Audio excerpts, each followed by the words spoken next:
So today we're going for a walk along London's most famous, most notorious and most mysterious lost river, the River Fleet. And I am so excited about doing this walk. I have never walked along the length of the River Fleet before, from its source to its confluence with the Thames. I know that sounds incredible. I think it's because I always regarded it as being the most obvious of the lost rivers, and so therefore didn't really walk it. But I'm finally doing it today, and I'm so excited. I'm very familiar with most of the parts of the Fleet, but like I say, I've never done it in a single continuous walk, consciously following the course of the river. So the Fleet actually has two sources. One in Kenwood behind me here that feeds a series of ponds known as the Highgate Ponds that are on the east side of Hampstead Heath. And the other source, which is the one we're going to, is at the Vale of Health, which is just across Hampstead Heath here.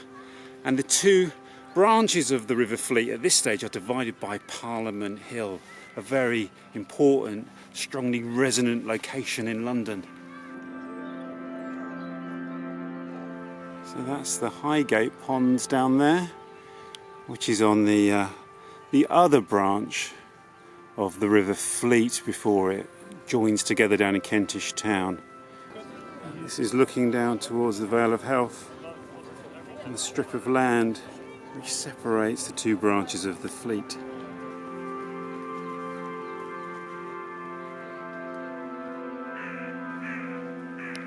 What a majestic sight.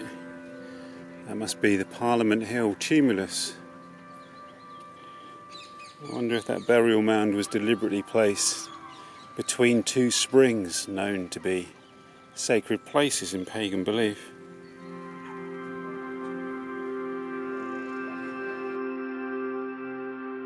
Walter Besant, in his History of London, published in 1893, imagines this as the site of a great battle in the pre-Roman years of London.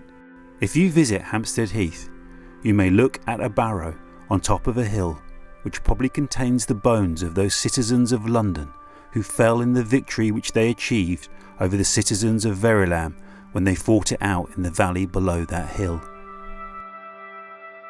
You can really see this path here across Hampstead Heath descending into the river valley with the Fleet flowing down there below, feeding the Hampstead Ponds.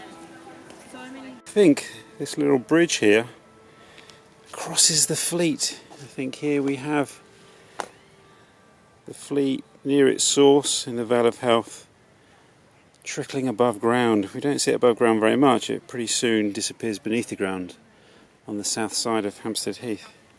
So this should be a treasured, precious moment. And we can just see the shape of the river here through the leaves. It's very wet. It's a great moment, isn't it? So here's the River Fleet, trickling above ground.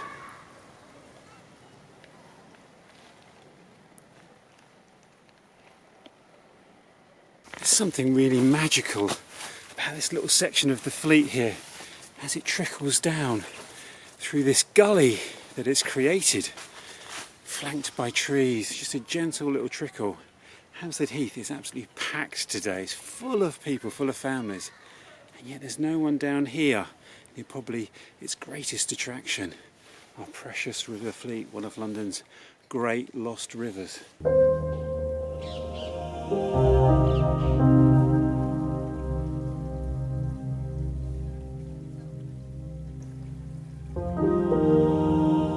So there is a great little woodland path that you can follow that does follow the early stages of the Fleet. I just tripped on that stick there and nearly went flying head first into the Fleet. And this is the source of the River Fleet here at the Vale of Health. And that there is where the Fleet leaves this spring and heads on its journey towards the Thames, where that dog is taking a drink.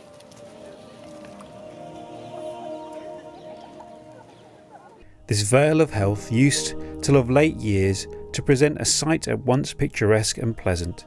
In front of a row of cottages and under the shade of willows were set out long tables for tea, where many hundreds, at a trifling cost, partook of a homely and exhilarating refreshment. From The Northern Heights of London by William Howitt, published in 1869. So from its source up there on the Vale of Health, we can then follow the Fleet as it makes its way across the edge of Hampstead Heath and feeds a series of ponds, the Hampstead Ponds, and it leaves down this South End green, and that's where it heads underground. And from then on, we don't see the Fleet again, sadly, so we need to really make the most of these little tiny patches of water where we can see the magical waters of the Fleet above ground. When you see the Fleet running through the woodland here, as this kind of just a trickle, really, not even a brook, just a little trickle running through the trees.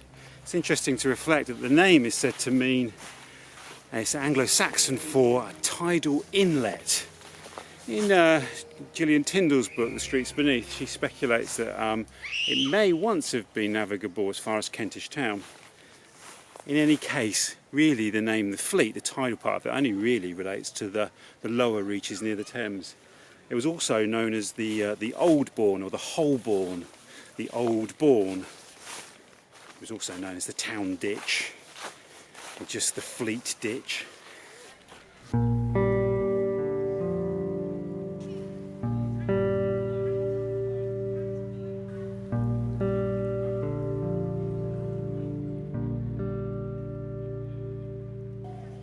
Lovely little pool here, fed by the Fleet. There's a mighty tree standing sentinel beside the River Fleet. Another bridge over the Fleet, and there it is. This Hampstead section of the walk is taking me a lot longer than I anticipated, but it's brilliant. It's really great to be beside the water, like I say, because the rest of the walk we're following it above ground as it runs beneath the streets. My path is currently blocked by some fallen trees here, so I have to go up there. But this is great. I'll give you a note on the sources I've used, by the way, later on. What I haven't used is Tom Bolton's book, Walking London's Lost Rivers, which I think has very precise directions. I quite like to find the directions myself a little bit with my own little bit of detective work, so I may get some things wrong, but you've always got Tom's book if you want the precise route. This is the Hampstead Mixed Bathing Ponds, which are fed by the Fleet, and then the Fleet also feeds this pond here, pond number 3.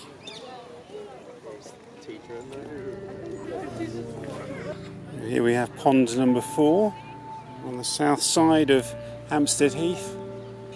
This is the far side of the pond, number 4. Look, you can see that opening there beneath the pond, and you can see some water lying above the ground here. I don't know if this is actually the Fleet, but it's very muddy. You can see it's very muddy down through here. We're just going to follow this path now down to Hampstead Heath Overground Station.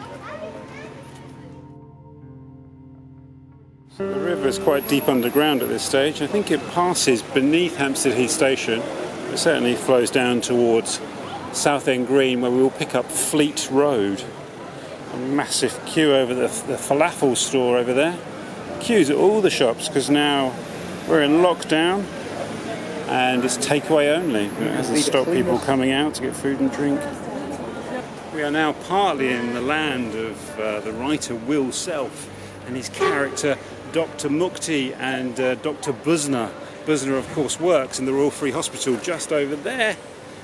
And there's a location later on which features in another Will Self story down by the Fleet. So it makes you wonder whether Will Self was guided by the Fleet when writing those stories, because he is a real expert on London, as we know. Cork and Bottle over there was once the legendary White Horse, famous live music venue. Many bands did their early gigs there. There we have Pond Street, which is on the corner of Fleet Road, just down here. And you can see the road bends to follow the course of the river, a feature we'll see throughout the walk.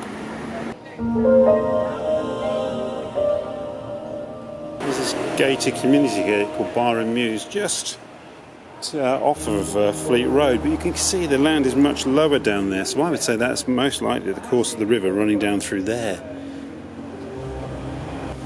The next bit of the walk from the end of Fleet Road here, between here and Grafton Road, is a little bit of a mystery to me actually. All I've read is that you just continue on to Gospel Oak, but I'm going to have to try and read the land and try and work out where the river goes from Fleet Road to Grafton Road. From there on it gets a lot clearer.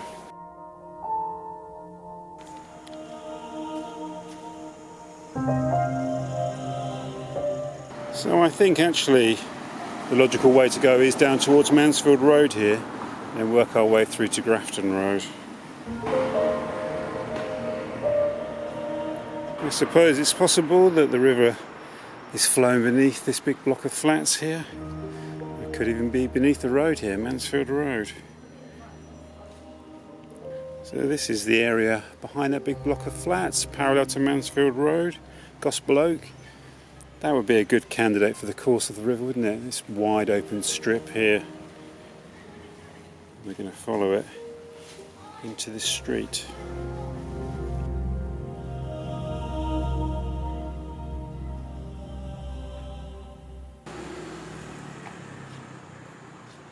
So it's interesting. There's a slight rise in the road here, indicating that it's leading up out of the river valley. This is Grafton Road, but it's going to take us to the next place where I know the river runs. So I've used a variety of sources to try and work out the course of the river. Principally, obviously, Nicholas Barton's London's Lost Rivers, the classic book, but not terribly clear on exact directions. It won't give you street by street directions. It'll tell you a lot about the river itself. I've also used Gillian Tyndall's The Fields Beneath, which is a wonderful book, and that has a few pages describing the course of the river. Again though, it doesn't kind of give you, it just gives you the key points on the course of the river, and you have to try and kind of work the rest of it out yourself. There's also a really great essay called Lost Rivers of London, I believe, in a brilliant 3-volume publication called Wonderful London, published in the mid-1920s. And I've delved into that. I've used that for all of my river walks, actually, my Lost Rivers of London walks. And there's a lovely essay called The River of Wells by Cheska Potter. It's not so useful necessarily for the course of the Fleet across its entire length, but it's an essay I read probably 15, 20 years ago nearly, and a lot of it is stuck in my mind. This is an interesting point here on Grafton Road. We've come over the hump, we're crossing the railway line, and look, we're dropping down into lower ground, and this is where I believe the Fleet runs, down there.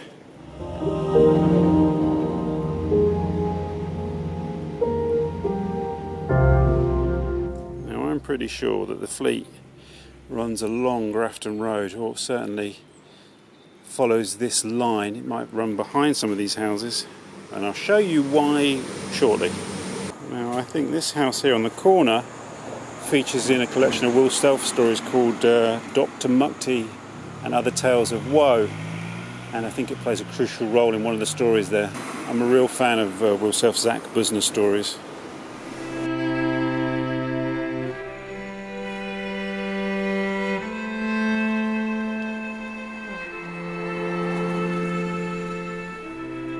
So we'll just follow Queen's Crescent off of Grafton Road into Spring Place, which, well, for obvious reasons really. The River Fleet touches lots of points in my life. When we get down to the Islington section, I'll talk more about that there, but I used to walk over that ground every day. And also I worked up here for a number of years, for about 6 years. So I saw the points where the Fleet would break through the ground when there was heavy rain and flood. But I never associated it with Spring Place before, and obviously the name is a bit of a giveaway. So that's why I thought we'd come down Spring Place to see if this looks like more like a river street than Grafton Road.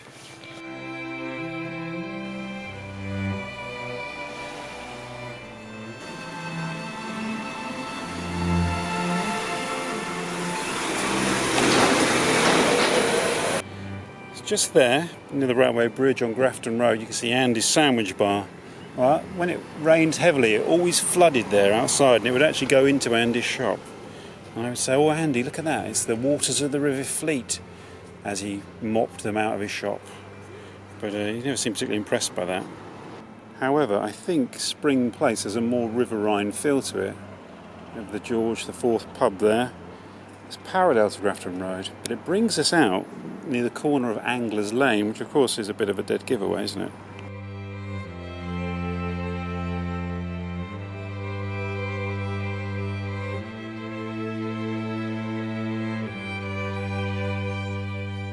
So Gillian Tyndall in The Fields Beneath says that the name Kentish Town literally translates as the bed of a waterway, the Ken Ditch.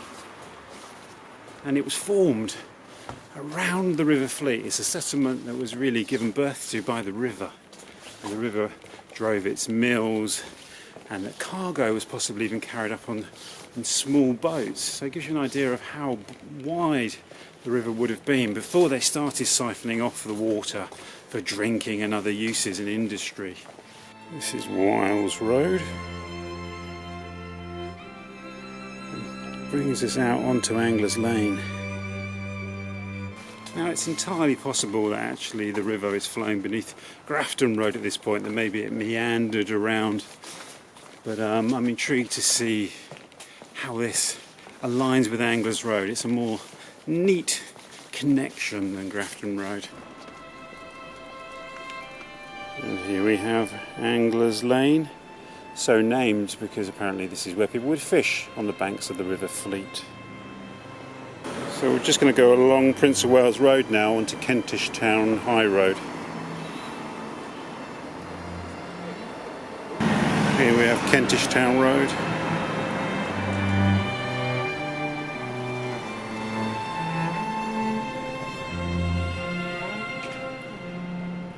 So it's down here somewhere where the two branches of the River Fleet meet to form one river. The Highgate branch meets the Hampstead branch. Just down here, I believe.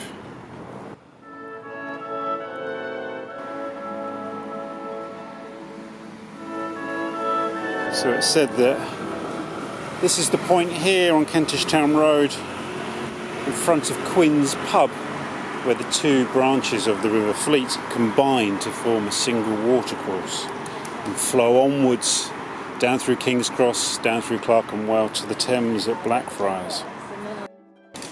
An old drinking fountain here.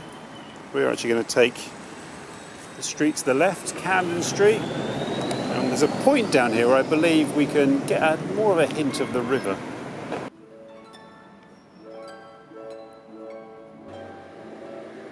We're about to cross over the Regent's Canal, and the River Fleet passes deep beneath the Regent's Canal. They started to see the Fleet as a problem even in the Middle Ages, really. It was getting very polluted, so the lower reaches were covered up first. I think that was in the 18th century, and then certainly by the middle of the 19th century the whole course of it was beneath the ground, deep in a culvert. So we're going to turn off Camden Road into Lyme Street, and there is an article by Tom Bolton on Londonist, I think it is, where he mentions that you can see a street iron down here outside a pub that's above the River Fleet.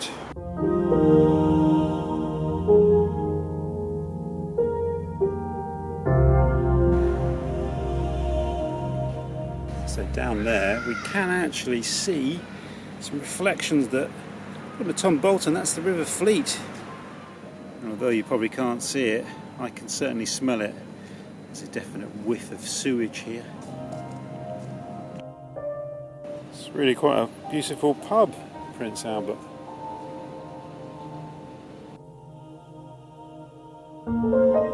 So we're actually about to enter into probably the most storied stretch of the River Fleet. Going to work our way around to St Pancras Way. This is Royal College Street.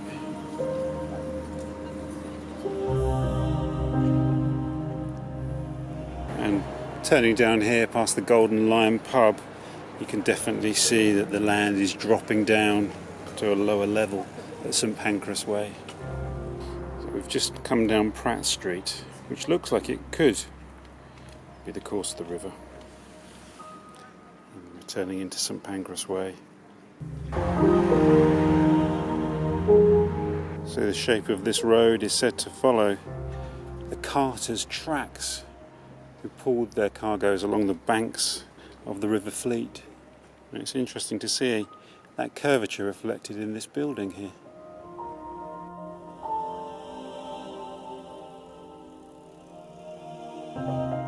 So it's this section of the Fleet as we come into King's Cross, most particularly as we come up to St Pancras Old Church, which most connects the River Fleet with the psychogeography of London and some of its most potent myths.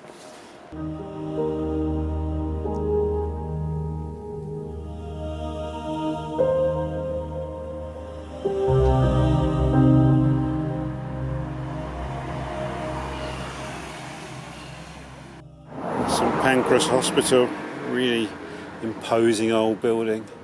Lovely to see a bit of the old borough of St Pancras signage. Well, St Pancras was once its own borough before it got absorbed into Camden.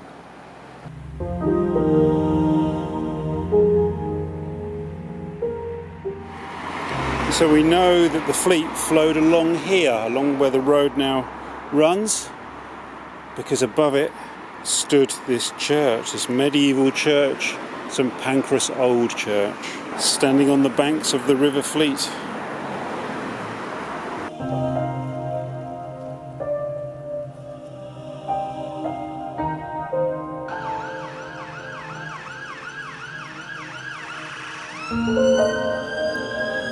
So here actually the official information repeats a mythology that perhaps there was a site of Christian worship here in the early 4th century, which would make it one of the oldest places of Christian worship in the world.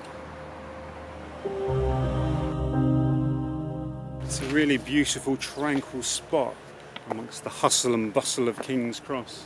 This church here is medieval, but they found fragments of Roman building here, leading to the speculation that there was at least some sort of Roman temple here, and possibly a very early Christian church, making it one of the oldest sites of Christian worship in the world. There's also the possibility as well, in the position it's in, on the banks of the River Fleet, it would have been a site of pagan worship even before Roman occupation, going back into antiquity. It's from up here on these steps that you really get a sense of the navigable River Fleet. You're looking down into a river where once sail barges came up from the Thames. St Pancras Old Church really is one of the most kind of potent and magical locations in London, for me anyway.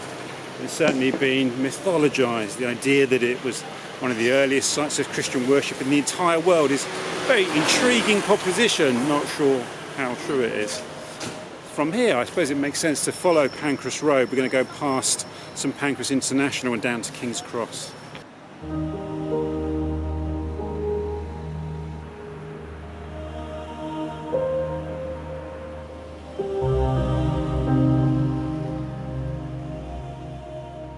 Here's the London YouTube HQ. Even though the King's Cross area has undergone massive redevelopment, they still have retained a few of the old buildings.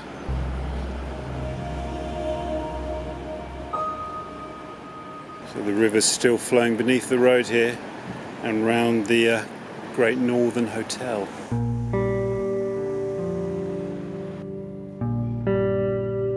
King's Cross was once known as Battle Bridge, and it somehow attached itself to the Boudica legend that this is where she made her final stand against the Romans. Of course, that conflicts with all the other kind of historical evidence that the historians actually believe in, but it's a good bit of mythology attached to the area. I think Battle Bridge may have a different origin. Even if this isn't where Boudica made her final stand, it's certainly where Harry Potter went off to Hogwarts.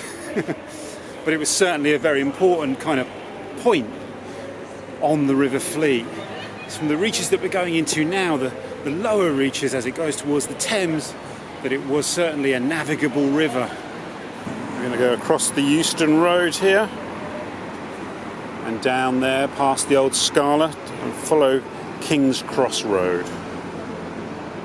Here's a lovely slice of old London down St Chad's Place, and this is the way we're going to go towards the River Fleet, and you can see the low point in this street here. St Chad is the patron saint of medicinal springs. When I do my walk around the springs of this area, I think of him as being the patron saint of the walk. There's a wonderful legend connected to this site here, that the spring sprung up from the point in the ground where Edmund Ironside defeated King Canute. Apparently at one point he plunged his sword through Canute's foot into the ground, and that was where the spring came through the ground. Isn't it wonderful?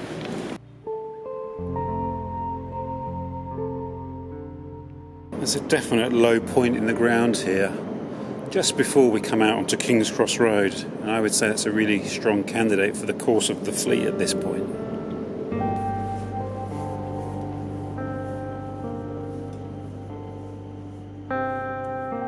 St Chad's Place emerges through this archway. Quite a foul smell along here. It emerges out onto King's Cross Road.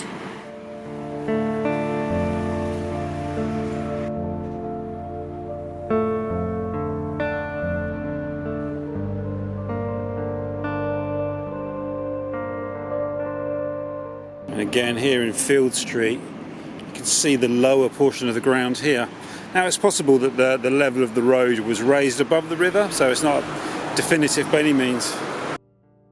This section of the Fleet here, as we go down King's Cross Road, down to Farringdon Road, is really where you see the name of the River of Wells comes from, because there were a number of wells and springs here that gained various levels of repute and notoriety, particularly in the 17th and 18th century. We'll visit the site of at least one or two of them along the way.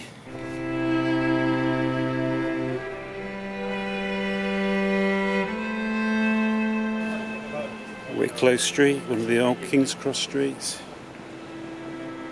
And the land rises really steeply here, up to the higher ground of Amwell Street. Here it goes up into Percy Circus, itself quite a famous place. It's where Vladimir Ilyich Lenin stayed in London. And the River Fleet flows along here. And again in Swinton Street you can see the land rising up to the west. There are a few places where you really get a tangible sense of the shape of the Fleet Valley.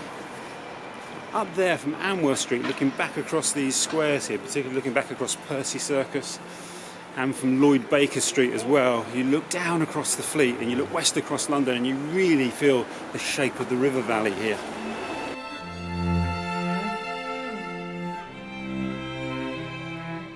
So one of the most famous of the medicinal springs, Bagnigge Wells, was located just along here, right on the banks of the River Fleet. The plaque commemorating it is sort of located behind this bus stop here, but it says this is Bagnigge House near the Pindar and Wakefield 1680. So really quite a famous location. So Bagnigge Wells really became the place to be seen. And you could come here and drink the waters for threepence, for 3 pence. People would also come here to have syllabub and cake. I think syllabub was a kind of sweetened alcoholic cream. It was a really quite a scene, and there's some wonderful old engravings that shows what went on, the dances and the grand kind of displays that happened here at Bagnigge House. The Bagnigge Wells were situated in Bagnigge Wells Road, now King's Cross Road, near the Fleet River and near Bagnigge House, considered to be one of the country houses of Nell Gwyn.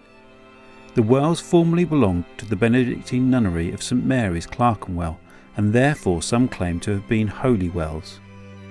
Pumps were erected in a pavilion, gardens were laid out, tea-drinking arbours and seats provided by the side of the Fleet River, which ran through the grounds, and for about 50 years the place became popular amongst all classes of society. From Old London's Spas, Baths and Wells by Septimus Sunderland, published in 1915. So I think somewhere here the Fleet leaves the course of King's Cross Road. You can see it's slightly rising there, and over here the ground is much lower. This is Cubitt Street. It takes us into a really fascinating land. This is Pakenham Street.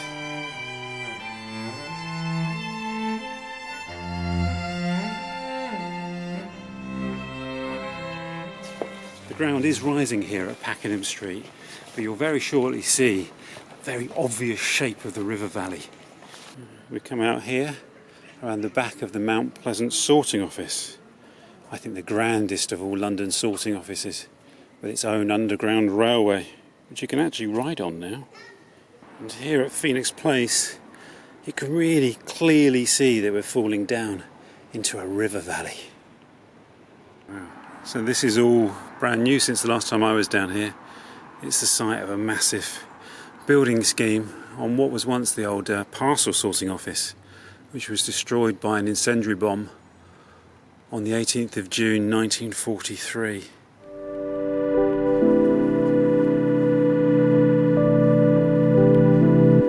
And you can see the curve of the brickwork. It's quite big down there. There's quite a flow on it. Well, apparently you can walk through it, can't you? Yeah. That's amazing. Look at that. So we're just collectively now trying to work out the correct course of the river. It seems to, it's pretty obvious where it flows here, across the road, through this massive development. This is the lowest point in the road here. So these houses here date from 1720, which poses an intriguing proposition because they can't have been built over the river. So where is the river? It could be flowing through here. It could be going through here. Could be going beside these houses and down past. Is that Gray's Inn Buildings there? You can see very steeply rising land there up to Gray's Inn Road. Best guess is that it goes through here because I'm going to walk down Warner Street, and then Ray Street is another place where apparently you can hear it. You can hear it there. Clearly. Yeah. Going along Warner Street beneath Rosebery Avenue, clearly here on lower land. The old sorting office back there had been the site of the Cold Bath prison, and there was also a spring there as well. It's another site of another spring.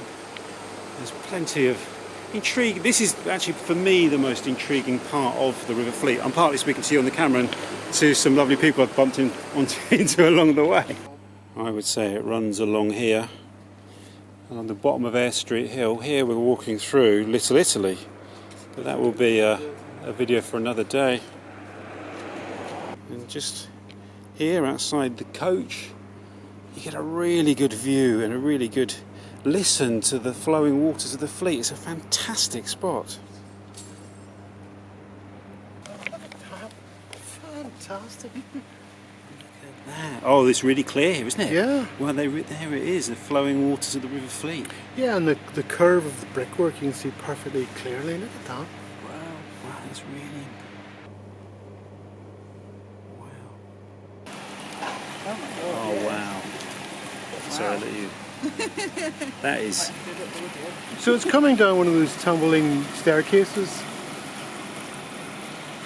Or maybe it's had some added to it from somewhere, like Lamb's Conduit.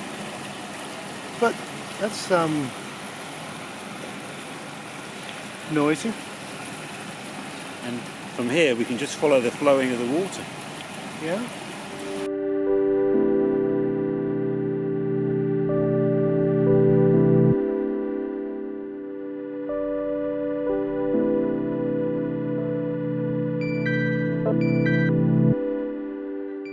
It was really great to bump into Bart and Tracy back there in Phoenix Place, and they brought a torch out in order to shine down the street irons and illuminate the River Fleet. It was so lovely to meet them. They were also walking a section of the River Fleet, so thank you so much, Bart and Tracy. Lovely to meet you. This is a lovely stretch here along Ray Street. I love these little hills and alleyways. We'll do a walk actually just around this area. You've got Herbal Hill, Crawford Passage. The Fleet is unmistakably flowing here towards Farringdon Road, which it then follows in almost a kind of straight line down to the Thames at Blackfriars.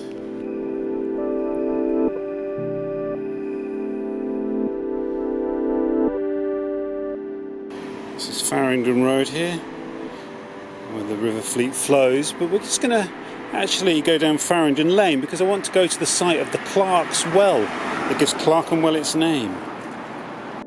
This section of the walk is actually a walk I'm more familiar doing in the dark than in the light, because I used to walk back through here every night on my way home from work on the South Bank, and that's where I did a lot of my London researches. And I feel like this landscape comes to life in the dark. This is Farringdon Lane. So here we have the site of the Clark's Well that gives Clarkenwell its name. The scene for merry May Day dances. This is Saffron Street, which leads up to Saffron Hill. I'll make a video about that area up there because it's really fascinating. It's where Dickens placed Fagin's Den. There's a wonderful nest of streets up there. Herbal Hill, Saffron Hill, Hatton Garden, full of legends and stories. This building has an interesting history. These premises were totally destroyed by a Zeppelin raid during World War I on September the 8th, 1915, rebuilt in 1917. Farringdon was very heavily bombed in the Second World War, so it's quite an industrial area. It's just here on the junction of Greville Street and Saffron Hill. There's another point where we can see and hear the Fleet.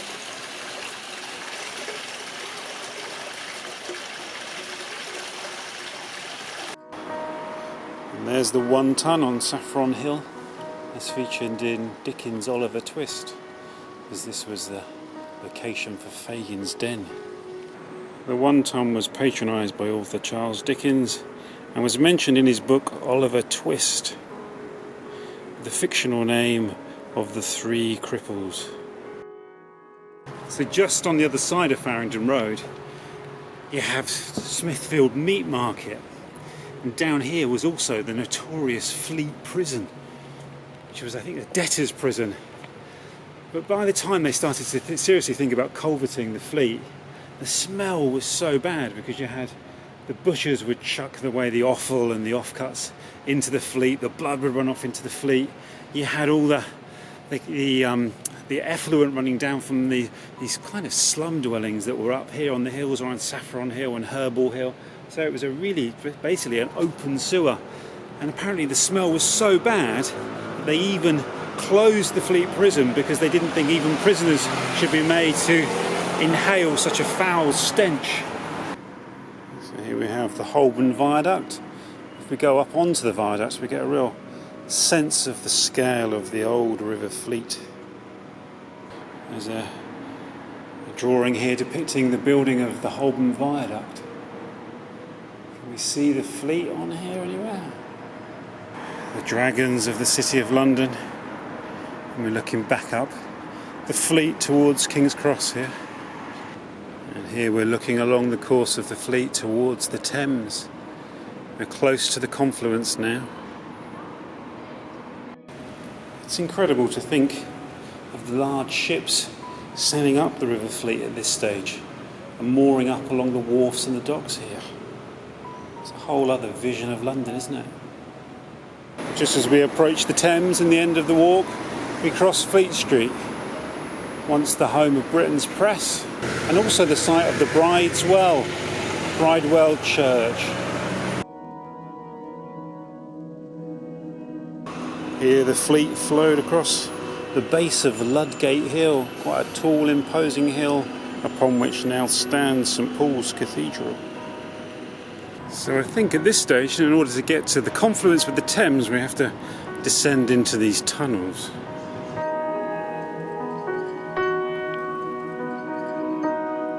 So I think we want this one here. Exit number 5. The Fleet makes its confluence with the Thames, originally beneath Blackfriars Bridge. Okay, so that is the exit to number 5. So it's blocked off. I don't know how we can get down to the embankment. So the Fleet makes its confluence with the Thames somewhere down there beneath Blackfriars Bridge. Or at least it used to, until Joseph Bazalgette built his sewer system and he built the Victoria Embankment, which I'm stood on here, and that swallowed up the Fleet.